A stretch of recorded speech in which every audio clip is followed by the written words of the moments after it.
Here. My name is Sydney Brownstone, and on behalf of my group, thanks so much. We were tasked with something twofold, as Kizzy explained before. We had to find a source of industrial waste, and we had to find a way to solve it through policy. And I have exactly one joke built into this presentation, so I'm excited to see how it works on a crowd. Was that it? All right. Not it. Okay. So we got together, we met at a bar, and we thought about sources of waste. One of the first things we thought of was plastic bags. They're ubiquitous. They're everywhere. A lot of us have closets full of them. So why are plastic bags everywhere? We decided to delve into this more in depth, and the conclusion we ultimately arrived at was a New York City disposable bag tax. Talk about why. Okay, so today I want to talk about how far this problem actually extends. If you read the title slide, we're going to address all disposable bags, so our narrow focus on plastic actually shifted. Then I actually want to talk about the history of plastic bags, because we've only been using single-use disposable bags for the past 40 years. They're pretty much unnecessary. We didn't always live in a society of these disposable bags. We'll also look at previous acts. Our idea isn't actually novel, but it was proposed and it failed in New York City multiple times. So what we tried to do is address the gaps head on and develop a new proposal that would meet these black things. Okay. The problem with disposable bags is not just aesthetic. They're a serious source of environmental degradation. They're a problem for our sanitation system. They pose a threat to human health, and they're a symptom of our fossil fuel dependency. Okay. Starting with environmental degradation, each year worldwide, the globe consumes between 500 billion and 1 trillion plastic bags. New York City alone consumes 2.8 billion plastic bags. It's a big number. And it takes between 500 to 1,000 years for this material to degrade in landfills. The sadder story is that 1 to 3% doesn't even make it to landfills. Where does it go? Well, it litters our oceans, our shorelines, and perhaps the saddest figure of all, 100,000 marine animals die each year of plastic contamination. So if you're graduating into a jobless economy with a liberal arts degree, just think about what it would be to be a sea turtle. All right. Is that the joke? Really? Guys, just wait for it. All right, so next we're going to talk about sanitation. New York City is an old city. We rely on a sewer system. That means when there's heavy rains, we're already overburdened. Plastic bags have to be screened at each stage of the wastewater treatment process. That shouldn't happen. That's too much of a task for a city government, and too much of a task that can easily be changed. Okay, so try not to look at this slide. Does anyone here know what a phthalate is? Raise your hand if you know what phthalates are. Okay. You guys should all know what phthalates are because they're in your blood.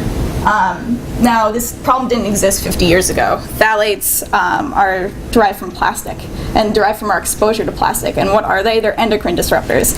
That means that they mimic hormones, they latch onto receptors, and they cause lots and lots of problems for human health, cancers. But the truth is, we're not really sure of the long-term effects.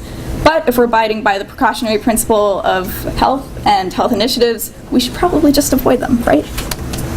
Okay. Plastic bags and disposable bags are also a symptom of our fossil fuel dependency. They're made out of high-density polyethylene, which comes from oil, petroleum, and natural gas. 12 million barrels of oil are used to produce shopping bags in the United States annually, and transportation of solid waste requires fossil fuels, as well as produces greenhouse gases. Disposable bags, that means plastic and paper, make up a significant part of the landfill. Okay. So in the 1930s, plastic was lauded as the material of 1,000 uses, but we didn't actually start using plastic bags until the 1970s. Why was this? Well, we experienced some problems. In the 1950s, little kids were putting plastic bags over their head. People were suffocating, kids were suffocating, journalists called for a ban. But in the 1970s, we see that it emerges as this cheap, strong, waterproof, durable material. And this is actually when we see the rise of the plastic bag lobby.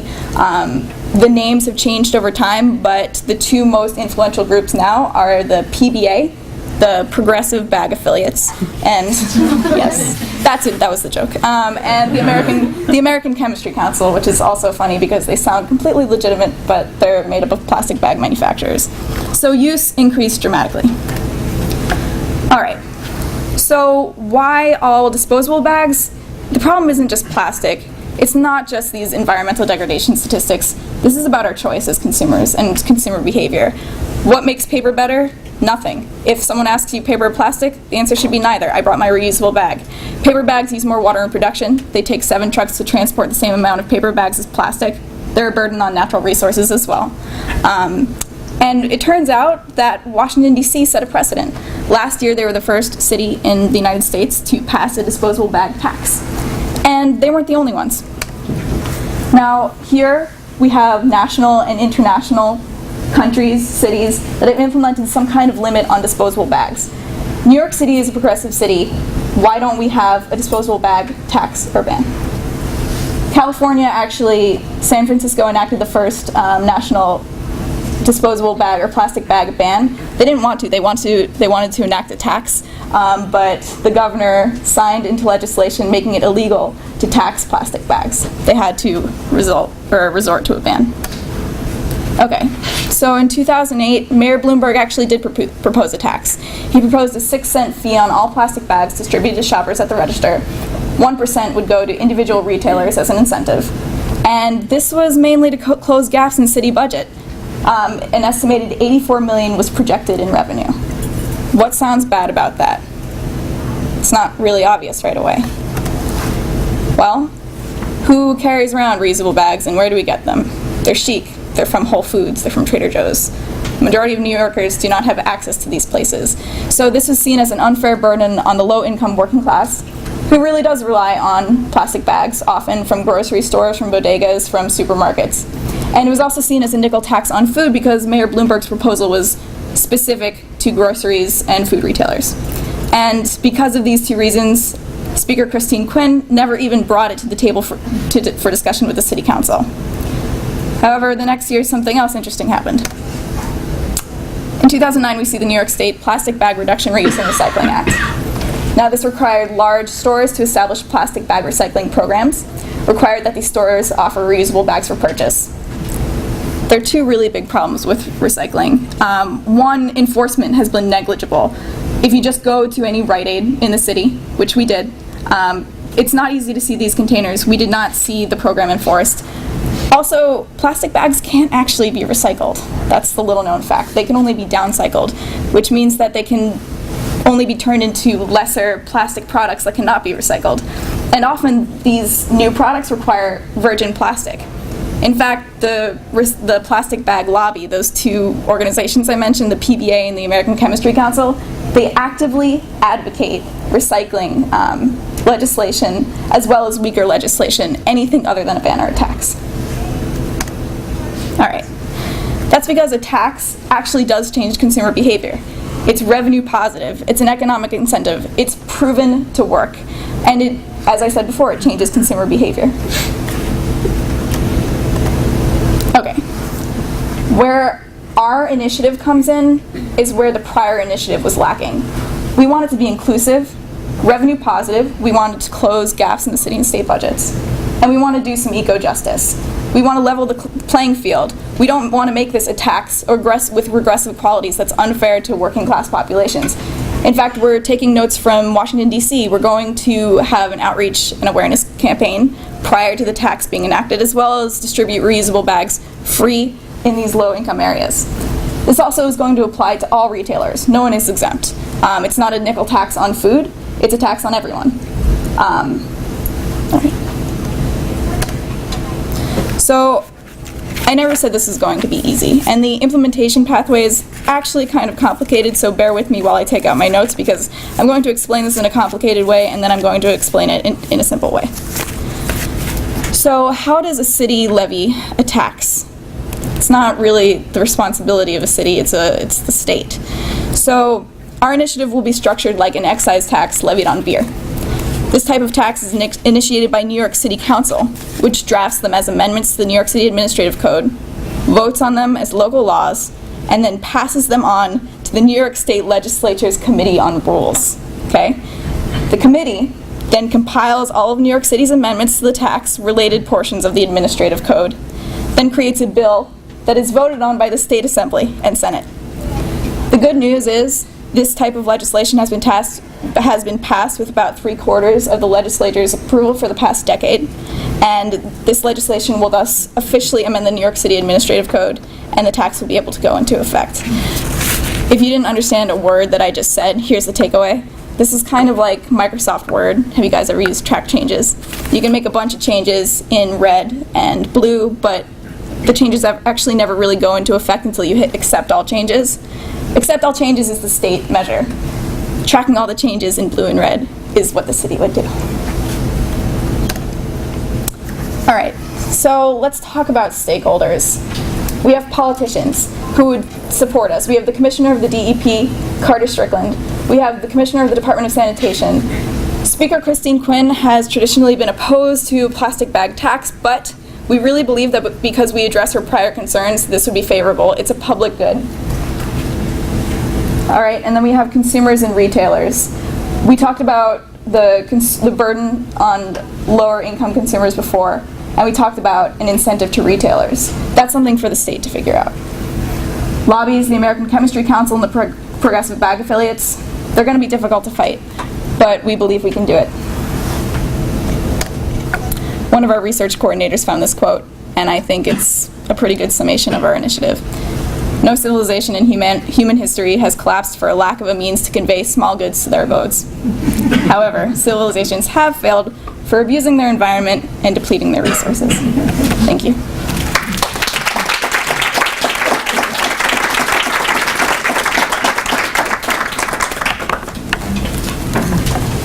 Questions? Yeah. I was just curious, when you were deciding to implement this initiative, if you did a comparison between banning or taxing and why you chose to go with taxing, and whether one is more effective than the other. Sure. Well, so we've seen like in bans, people tend to, it's a lot more difficult politically as well as with people because they feel like you're taking their choices away. Politicians feel that they're taking too hard of a line. And in terms of the amount of political pathways that we actually need to go through for this New York City's implementation, we felt that a tax would be a better way to go in addition to the other advantages that we previously talked about during the presentation. An extreme example of this scenario is China enacted a ban, and as soon as they did, a bunch of illegal plastic bag manufacturing sites popped up. That is not what we want to happen. We want to change consumer behavior by creating a disincentive to carry plastic bags, disposable bags rather. Yes? What are the retailers then? The retailers? Yeah. Do they like having bags or not? For example, in Washington, D.C., they had the educational campaign, and they actually recently just did a survey on what people think a year after it was implemented, and actually 78% of the retailers felt that it did not affect their business at all, and only 12% actually complained that their businesses went down. So is your proposal just to tax plastic bags, not taxing paper bags, or is this all disposable? It applies to all disposable bags, paper and plastic. Would this be a statewide thing then, or would it still be just in New York City? It would be New York City specific, but it would have to be approved by the state. A main aspect of our initiative is that we would hope to work with the state to come up with a solution that is mutually beneficial and supports both our budget gaps. Not supports, alleviates. So like if you go like up to Westchester, you wouldn't have this tax, even if the state of New York. No, this is a New York City specific tax. Yes? So if Chris Quinn didn't bring the previous bill to the floor, why would she bring it now? Well, we've really addressed all of her concerns that would make her politically, legitimate. For example, in 2009, when passing the Recycling Act, the PBA actually testified in support of Quinn's initiative. Our initiative tries to address the public problems that she initiated. We can't really address the plastic bag lobby because we can't anticipate what they're going to do. Does that answer your question or make sense? Kind of. Yes? It's kind of a crazy historical question. So you talked about how the bags were introduced in the 1950s and it wasn't so good and some kids were getting asphyxiated with the bags. And there was an outcry against them. And then they get reintroduced as stronger, more durable bags, and somehow they're accepted. I didn't quite understand what was it just a strong lobby that Captain accepted in the second phase? Well, the plastic bags that she was talking about in the 1950s were for garment bags for laundry, so they weren't really. Yeah, so then in 1977, plastic bags for shopping were introduced, and people preferred them because of the reason. So these earlier bags weren't shopping? Yeah, they weren't shopping bags. Garment bags. Yes? Do you have data on the amount of reduction in plastic bag usage after a plastic bag tax is introduced? Well, in Washington, D.C., after the first 8 months, they saw a 50% reduction, and after the first year, it was an 80% reduction. And that wasn't only on plastic bags, that was on all disposable bags. Any other questions? Is that it? Yes? What do you thought of who some of your allies would be in support of this? Right.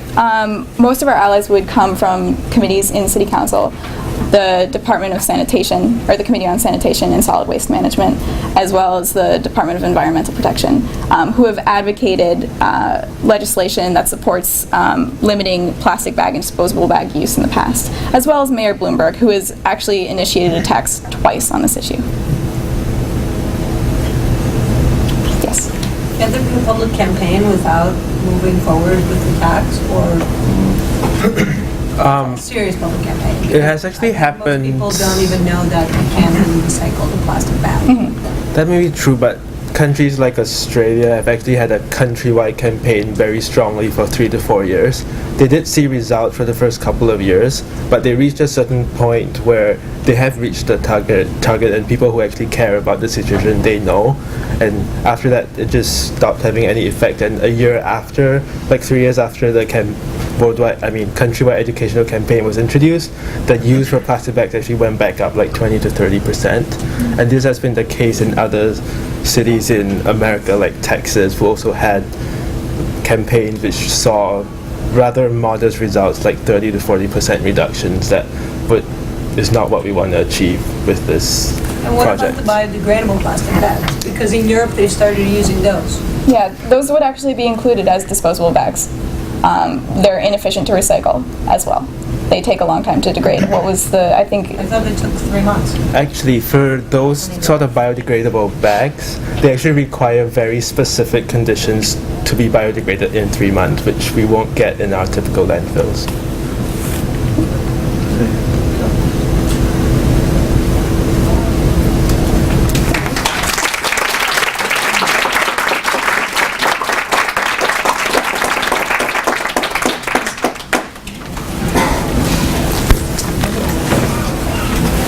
So we have a couple of minutes while the next group sets up. Feel free to help your